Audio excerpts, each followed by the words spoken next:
I'm curious, has any other babysitter had this happen? I was nannying a little girl. She's about 4 years old.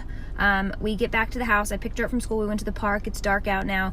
She's in her bath because it's bath time, and she goes, "Hey, did you see the man in the window?" I said, "In what window?" She goes, "In my window. When I drove up, the man was in the window." And my heart sinks because I was like, no, I did not see the man in the window. So I go and check the house thoroughly, and there's nobody in the house, but the back door was unlocked, and whoever had left the house last, I guess, left the back door open.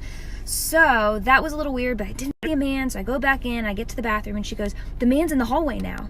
And I was like, "Well, I didn't see a man in the hallway." She's like, "He just walked by." And this isn't a kid that I'd known this child really well, and she'd never lied before. So I grab her, wrap her up in a towel. We're out of the house. I call my boyfriend. I'm like, "You need to get over here and check this house. There's apparently a man in the house," and I'm freaked out. He checks the house, no man. And I look at the girl and I say, "Can you describe the man? Do you know his name?" And she goes, "Yeah, his name is Jesus. He's everywhere."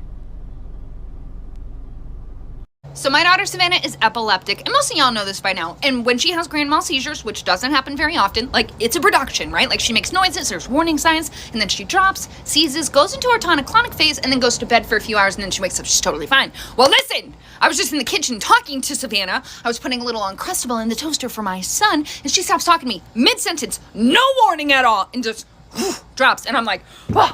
And I catch her, and I ease her down to the ground, and I'm like, "Oh my God, here we go. And I'm like rubbing her head. I'm like, "It's gonna be okay." She's seizing, I'm holding her. My son is climbing on my back at the same time, and I'm like, "Buddy, get out of here, your sister's having a seizure." And all of a sudden, without missing a beat, she stops seizing and goes, "Hi, Mom." And I'm like, I'm having a full-blown panic attack. I'm like, "Are you okay?" And she's like, "Yeah, I'm fine. That was weird. Can I go play Roblox?" This girl